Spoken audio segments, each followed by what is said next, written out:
Hello everyone, my name is Amanda, currently a Year 2 student studying accountancy at SMU. And previously I was from Ngee Ann Polytechnic. So thinking back on my secondary school years, all I wanted was to enjoy myself, be in school or in sports. I didn't realize I was actually learning how to balance both sports and studies.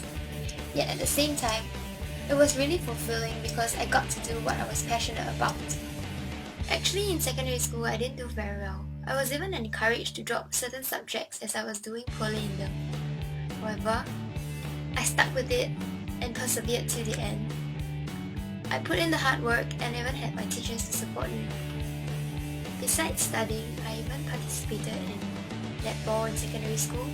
I represented St. Hilda's Secondary in the C Division, B Division, Zonals and Nationals.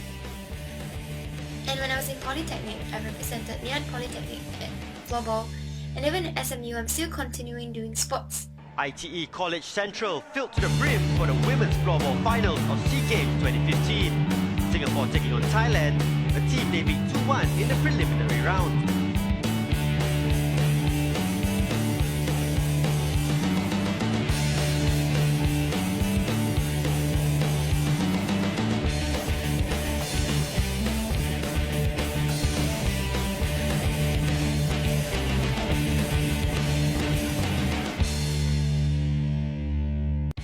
Doing sports has become such an integral part of my life that I can't do without it.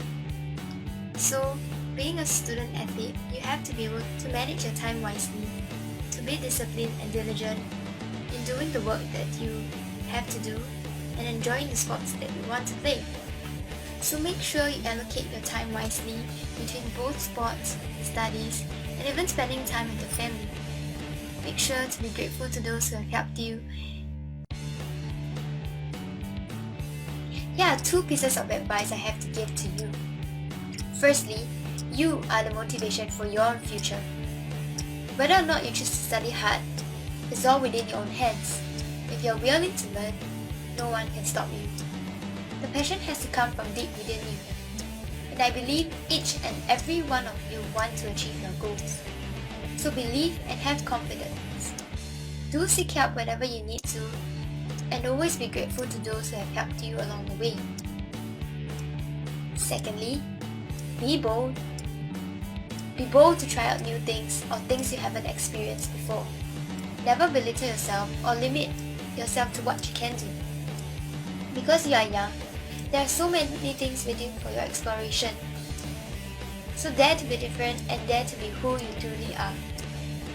Take your growing years to find out who you are and enjoy the process. It won't be long before you will get to where you want to be. Time is precious, so cherish it. Till then, I hope you remember what I've said. To be bold and be yourself. Thanks for hearing me out. Bye!